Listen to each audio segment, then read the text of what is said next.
આગળ સમાચારમાં વાત કરીએ ભાવનગરથી સમાચાર સામે આવી રહ્યા છે। ભાવનગરથી આ સમાચાર પ્રાપ્ત થયા છે તો ભાવનગરથી આ સમાચાર સામે આવ્યા। પીવીસી કાર્બન ગન ઉપર પ્રતિબંધ લગાવવામાં આવ્યો, જેમાં ગનના ઉપયોગ, વેચાણ અને બનાવટ ઉપર પ્રતિબંધ લગાવવામાં આવ્યો છે। તો નાયબ કલેક્ટર દ્વારા તાત્કાલિક અસરથી પ્રતિબંધ મૂકવામાં આવ્યો।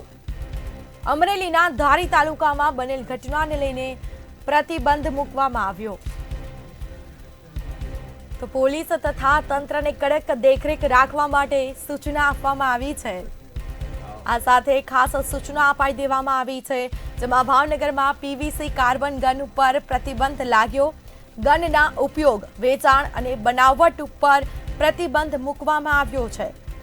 તો આ સાથે નાયબ કલેક્ટર દ્વારા તાત્કાલિક અસરથી પ્રતિબંધ મૂકવામાં આવ્યો,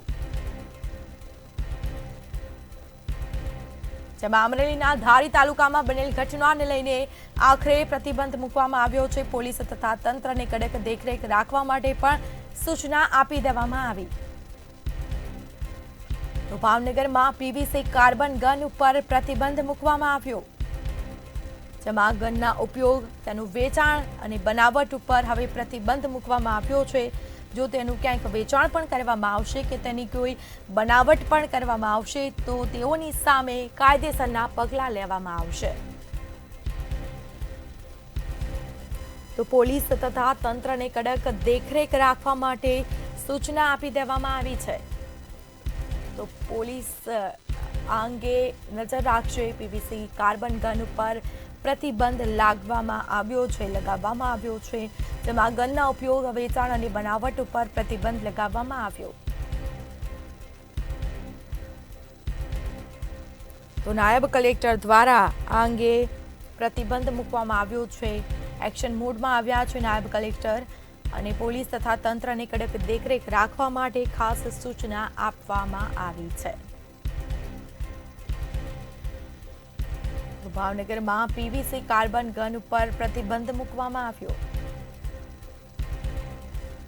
તેમાં ગનનો ઉપયોગ અને વેચાણ અને બનાવટ ઉપર પ્રતિબંધ મૂકવામાં આવ્યો છે। તો નાયબ કલેક્ટર દ્વારા તાત્કાલિક આ કાર્યવાહી કરવામાં આવી છે। જે રીતે આદેશો આપવામાં આવ્યા છે, પોલીસ તથા તંત્રને કડક દેખરેખ રાખવા ખાસ સૂચનો આપી દેવામાં આવ્યા છે।